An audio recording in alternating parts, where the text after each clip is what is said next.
everyone. Very good evening to one and all. My name is Anuja. I am from LegalEdge, and I welcome you all to another CLAT sprint session. And this session is an English language session. Now, let me first explain what is this sprint session.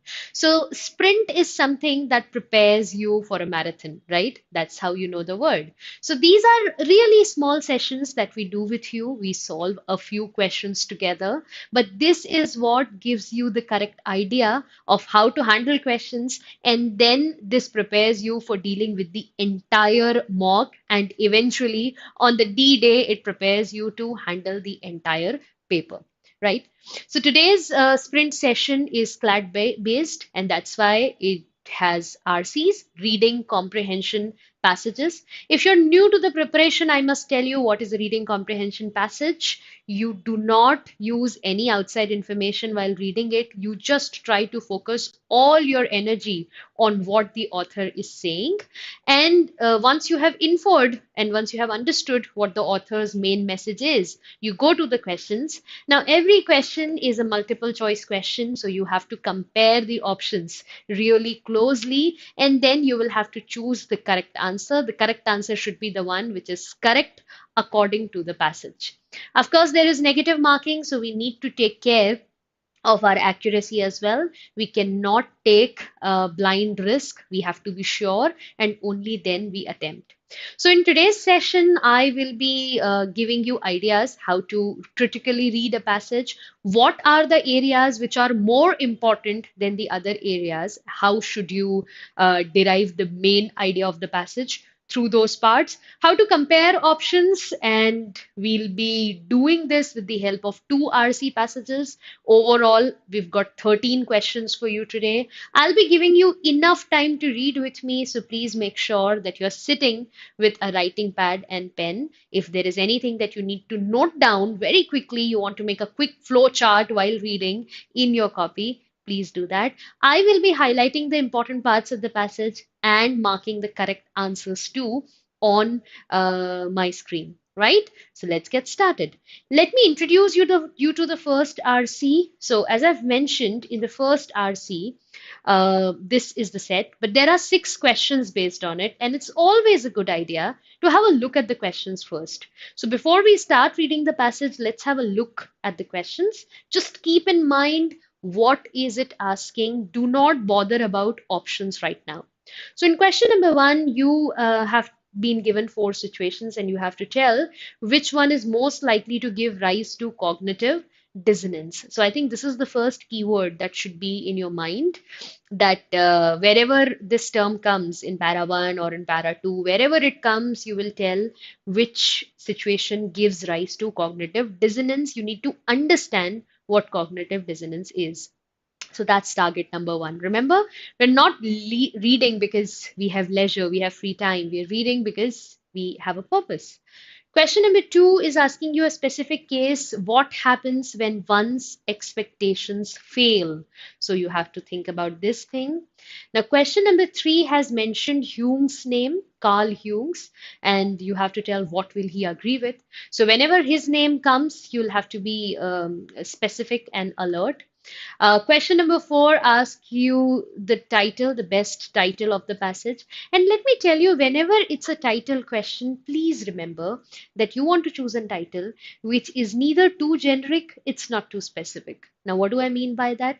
When you do not want to choose a too generic title, you don't want to say something which is only faintly related with your text, but it's not very indicative of what is given there.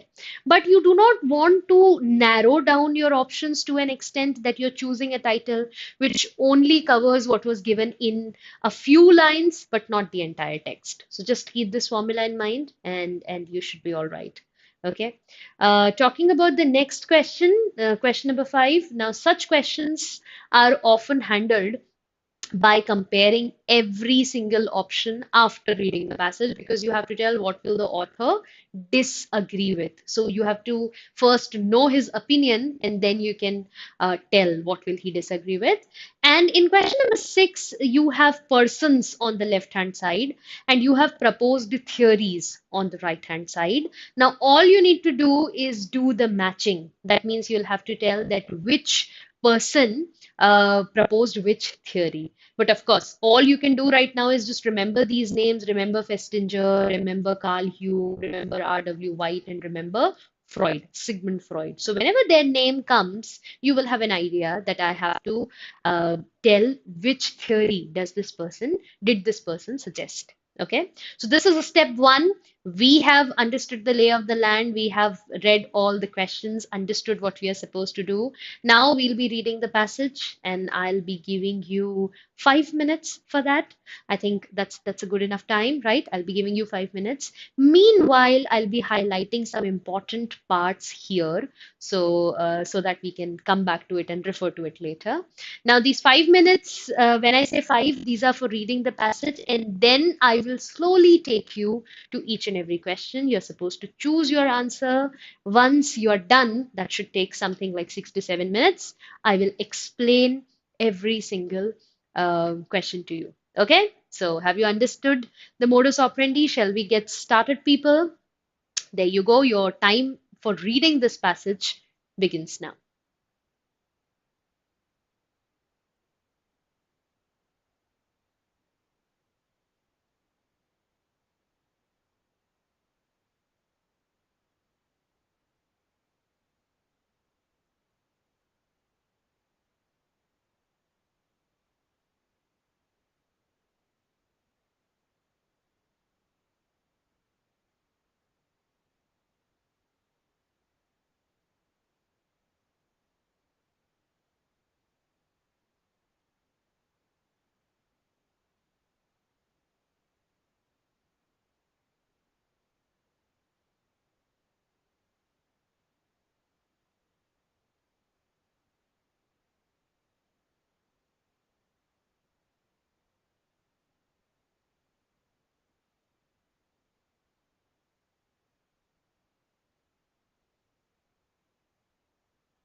Moving on.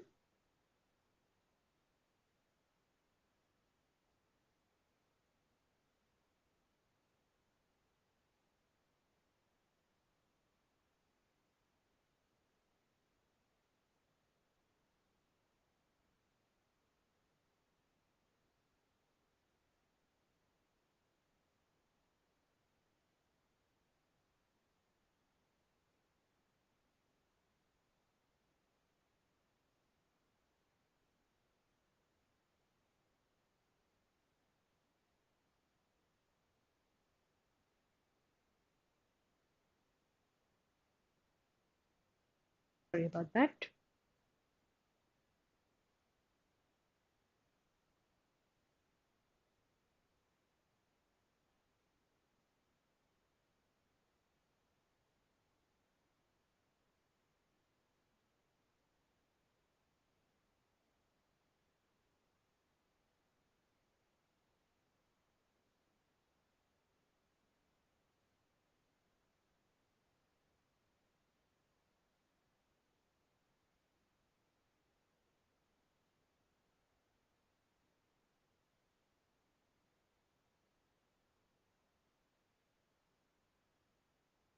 Moving on to the first question, I hope you have enough information by now. Let's see. What answer will you choose for question number one?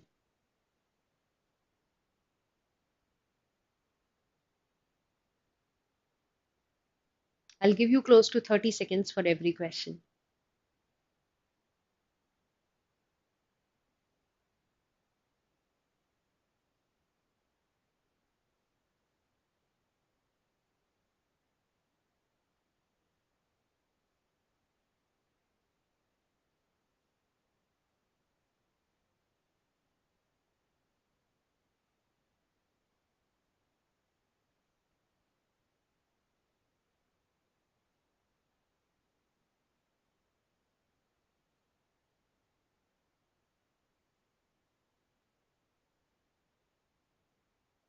You have to be quick here, people.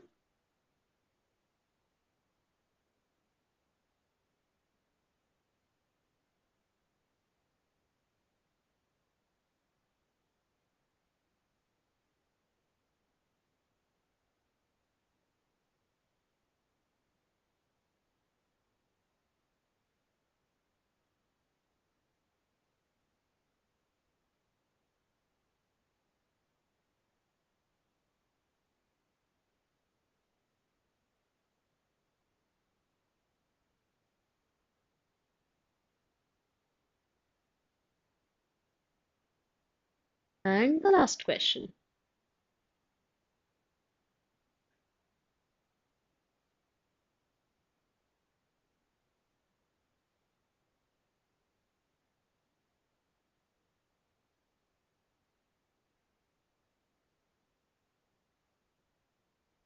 All right, time for us to discuss the passage and then the questions. So, taking you all the way back. Your time is up. Let's get started. So, those of you who have psychology as your major in 11th and 12th, I'm sure you're having a good time. You are recognizing various names and various theories, and you feel, okay, this one is for me.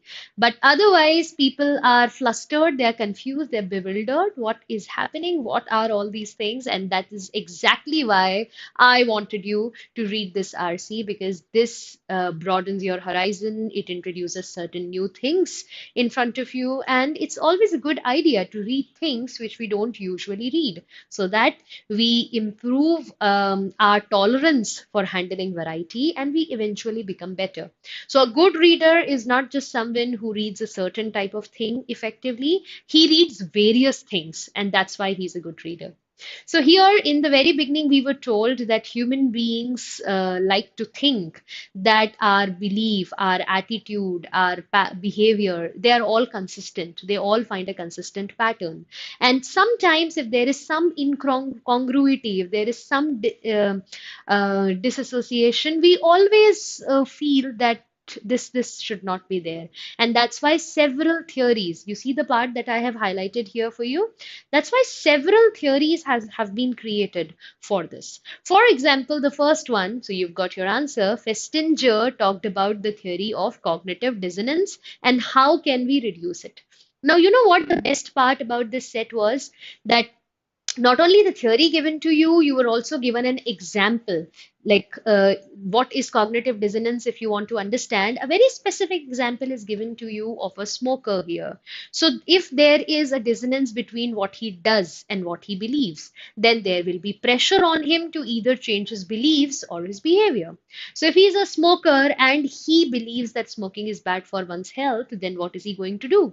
If his belief becomes really stronger that smoking is bad for one's health, he may stop smoking, or he may choose to continue smoking and believe that uh, no, this is a myth. Smoking is not actually bad for one's health. So how does one deal with this dichotomy, with this difference between what one is doing and what one is believing? That is exactly what Festinger's theory is about. That is cognitive dissonance.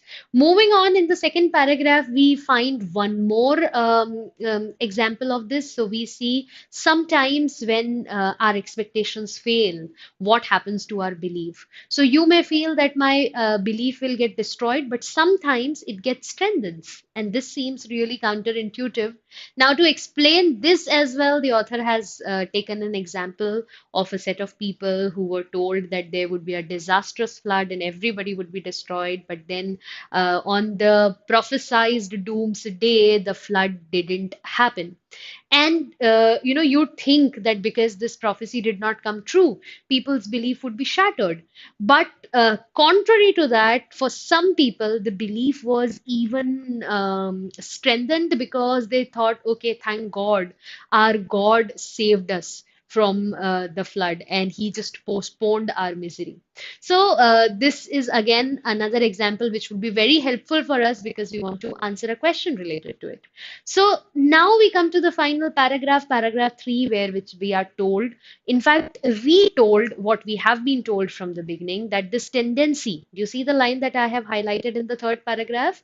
The tendency to be consistent is but one aspect of how self-perception influences motivation. What is the meaning of but one aspect does not mean that this is the only aspect. It means that there are other aspects too, but it is one of the many aspects how self perception influences motivation. So, this is basically what we are discussing, how we see ourselves changes our motivation. In fact, R.W. White also talked about how we do not want to fail, how we always want to succeed, and what is all this related to? This is related to how we think about yourself, in ourselves. In fact, Carl Jung's theory, and only thing that we are told about Freud is that Carl Jung was one of Freud's followers, but we haven't been told much about Freud's theory. I hope you noticed that, didn't you? So Carl Jung worked on self-actualization, and that theory was again to become the best version of yourself, to believe in the full development, and that was again related to how we perceive our self-worth.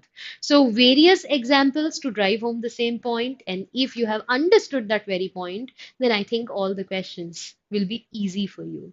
So let's discuss question number one. Now, here you have to choose a situation which can give rise to cognitive dissonance. Let me remind you again what happens in cognitive dissonance. A person's belief and his behavior are different. Now, is that what is happening in option A? Cricket fans watching their team lose. Now, see, cricket fans have no control over the outcome of the match that they are watching, right? They are mere spectators there. So, this doesn't even fall in the category of cognitive dissonance. In option C, a student has failed an exam. Okay. Now, student, when he took the exam, he sort of knew, he sort of expected that he would be judged. So there is nothing very contrary to his belief that has happened. And man cutting himself shaving is just an accident. So there is no dissonance here. The dissonance can be seen in option B, which is your correct answer. What is told in option B? That there is an antique collector. He's told by an expert that he just paid for a vase 3,000, but that vase is just 100 rupees. Now, see, he has done an action, he has given 3,000, and then his belief is changing.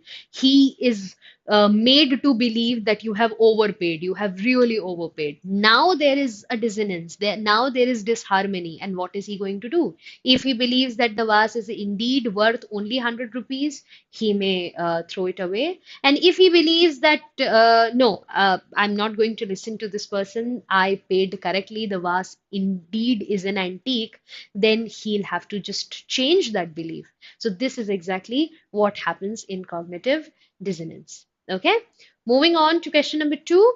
Now, question number one was derived from the first paragraph, if you remember. Now, question number two is derived from the second paragraph. What happens when one expectations fail? Do you remember? Your belief may be destroyed or may be strengthened. That's what we found out from para 2. So the answer is D. Because for some people, when the flood did not come, their belief in God was strengthened. They thought God saved themselves. But for some people, their belief was destroyed. They thought, how did it not happen? We were told that on this day, there's going to be a flood.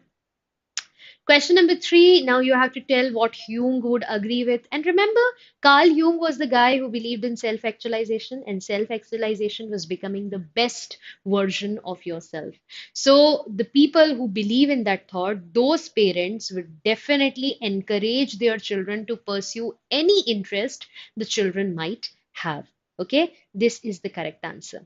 Now, why not A? See, giving freedom to do just anything, maybe indulge in vices, is not what self actualization is about. So, self actualization, which was Carl Jung's theory, this was about becoming the best version, doing the good things, not the bad things. So, it is not about allowing children to smoke. It was not about giving them complete freedom, because, again, complete freedom can lead to vices. It can lead to smoking or drinking or gambling. So it could go in the negative direction. And of course, self-actualization is not at all about forcing. So B is completely not the correct answer. Question number four, the best title. Now, don't choose A, self-actualization, because that was only given in para 3 when we were discussing Carl Jung. Don't choose B, sorry, C or D, because cognitive dissonance was only discussed in para 1, but not throughout. The answer here is option B, self-reference and human motivation, because that's exactly what was being discussed throughout. How humans perceive themselves.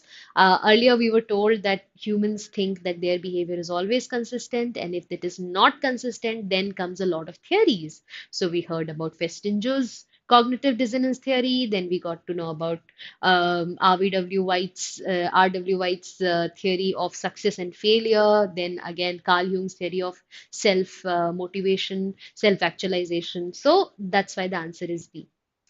Question number five, what will the author disagree with? Now, do you remember I told you one line, specifically read one line for you, that the tendency to be consistent is but one aspect of how self-perception influences motivation. Remember, but one aspect means that there are other aspects, but this is only one of them.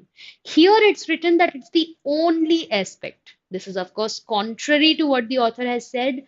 So, option A is the option that the author will disagree with. Okay. And of course, B and C he will agree because these are the exact statements from the passage. Of statement B was given in para 1. Statement C was given in para 3, right?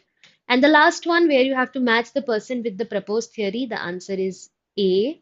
So Festinger with cognitive dissonance, Hume with self-actualization, R.W. White with failure and success, which is competence in relation to environment, that's competing, and Freud, because we were not told and we are not supposed to add anything from our side, we were only told that Jung was one of Freud's followers. So that's why we'll say fourth, I cannot say.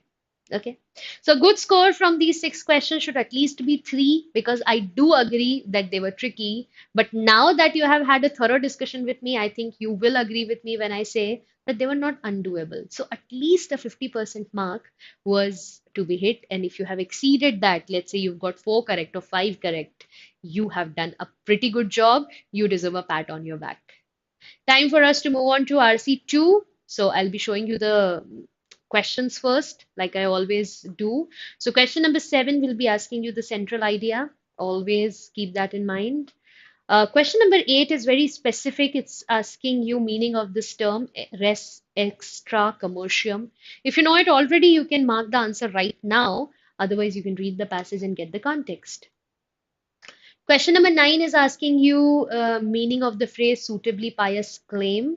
So pious is religious, but then you have to go to the context. So first thing that you will need to do is to spot where this line has come in the passage and then mark the answer. Question number 10 is talking about arbitrariness or caprice. Now, what is caprice or arbitrariness? It's mood, it's whim, fancy, what some unpredictable, irrational behavior. So you'll have to notice which behavior is that the author is talking about. Question number 11 is talking about the inherent dichotomy underlying the classification of hotels accepted by the court. Now, what's dichotomy? Dichotomy is two opposite thoughts. So, once the classification of hotels come, please notice what dichotomy, what opposite thing is being discussed here. Question number 12 is a vocabulary question. Again, if you know the meaning, you can answer it right now. There is a word echelon, and you have to tell which one is not a synonym. Don't miss this not, it's given in bold letters. Question number 13. All of the following might be an impact of the new ruling except. So just find out in the passage where are the impacts of new ruling given and then choose an option which is not one of those impacts. Okay. So I hope you have an idea what to do. Now I will be giving you 5 minutes to deal with the passage and then we'll begin the discussion. Your time begins now.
Moving on.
Not many points in one particular set.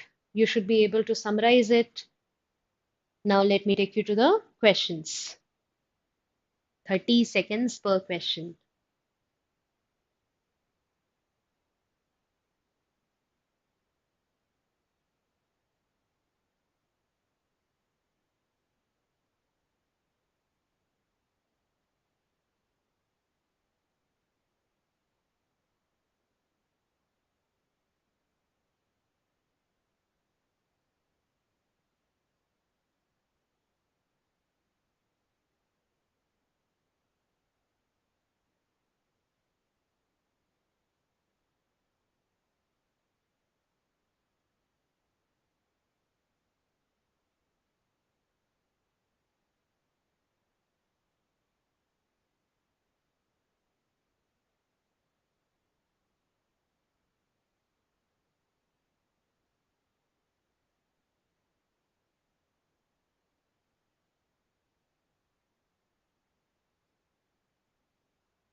Such questions don't even take 30 seconds. Last one.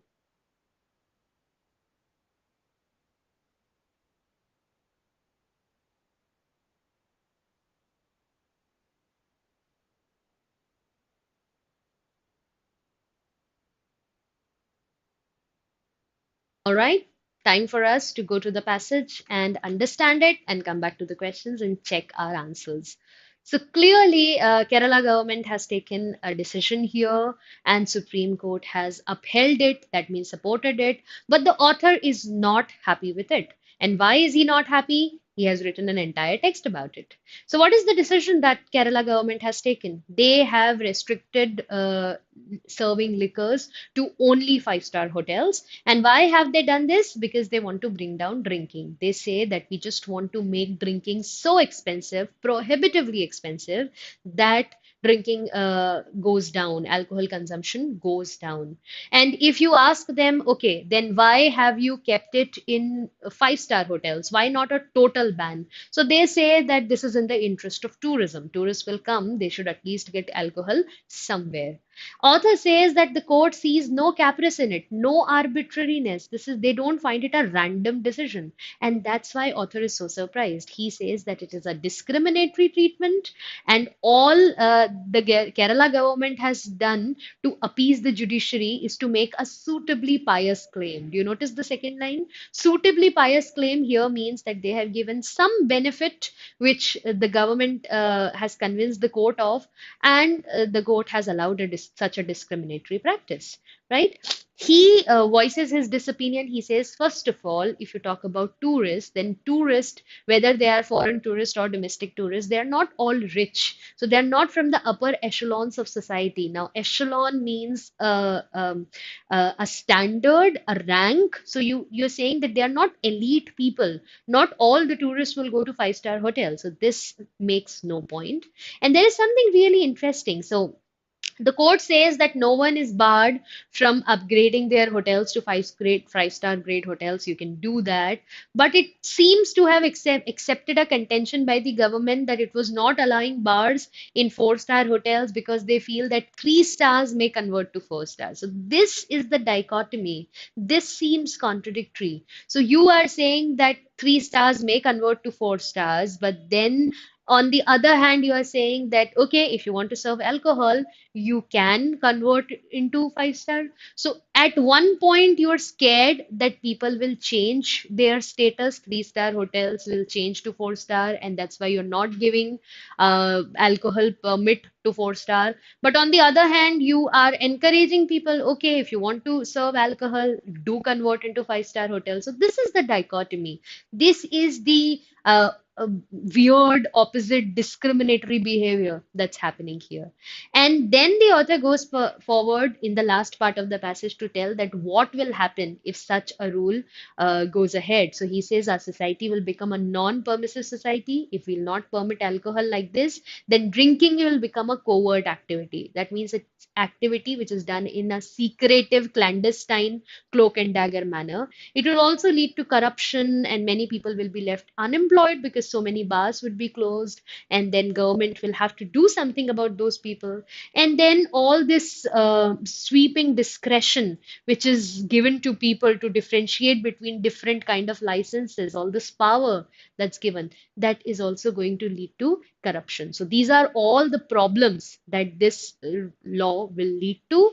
Now this is the summary, and I think we have pretty much everything to answer the question. So what are we waiting for? Question number 7. What is the central idea? The central idea is definitely D, the questionable nature of the decision made by the Supreme Court with regards to the public consumption of alcohol in Kerala. Okay, the author is particularly troubled by the decision made by the Supreme Court. Don't choose A because A is only part of the story. Yes, the Kerala government has taken some action against public consumption of alcohol, but the author finds it problematic that the Supreme Court has supported it. Okay, so the complete option, the option which has all the points, is definitely D, right? Even B is part of the story. So A and B are only part of the story. Let's choose a more complete option. Question number 8, res extra commercium, which was given to you in para 2, it means a thing outside commerce. So commercium is commerce, extra is outside. Something which is outside commerce is res extra commercium. I think this was pretty guessable given the kind of options we have. Question number 9, suitably pious claim. Now that we know the context in the second line, we will say it is C. Highlight the advantages of an initiative. That's how the Kerala government convinced the Supreme Court. Question number 10, what is the arbitrariness that the author was talking about? That was given in option A, the inconsistent standards exhibited by the Supreme Court. So they said that three-star should not convert to four-star, but then they were saying anybody could convert to five-star. That was the inconsistent standard. Question 11, which inherent dichotomy were we talking about? So we have discussed it in detail. It's in D. The court has allowed government to not issue liquor license to four-star hotels on the contention that what will happen if three-star upgrade to four-star? Then it will defeat our purpose. We are trying to bring down alcohol consumption, and that would increase. Question number 12, not a synonym of echelon is D. Unsettle is a verb and it's not a synonym. Everything else, your stratum, your capacity, your gradation, talks about your rank or your position in society. That's one more way to think about this question because echelon is a noun and all of these are nouns, but unsettle is a verb. So, of course, that is also a quick trick that you can apply. And the last question. Now, remember the last paragraph where the impact of the ruling was given. Now, author said everything except A. So the only option that was not given in last paragraph was A. He did not say that there will be an increase in the number of five-star hotels. He said everything else. What about the unemployed people, misuse of discretionary powers? And if you know the meaning of surreptitious, then you would know that he was saying alcohol will become consuming alcohol will become a surreptitious or covert activity. Okay, so I feel question number 13 was a direct question. You could have got it from the last paragraph. This was a vocabulary question, easy to guess, but not super easy. A direct question, if you understand the question, a direct question again, but if you understand the main idea of the passage, this one again was context driven. You need to understand the first few lines of the passage. This one was pretty guessable given the options and the central idea, of course. So, in this passage, I feel there are a lot of questions you will be able to answer if only you understand the central idea. And overall, out of 13 questions, I would say if you have reached seven, you have done a good job. If you have reached more than that, maybe close to 10, then you have done a very good job. Okay. So with this, today's CLAT sprint session done by LegalEdge comes to an end. I hope you had a great time solving these two passages and you have found yourself some techniques. And basically, above all, you have understood that this is not at all a difficult endeavor. You can definitely get better at it and you can do it. And I'm always there to help. So I'll see you some soon again with more such sessions. I hope you enjoyed. Take care of yourself and people around you. Bye bye. Good night.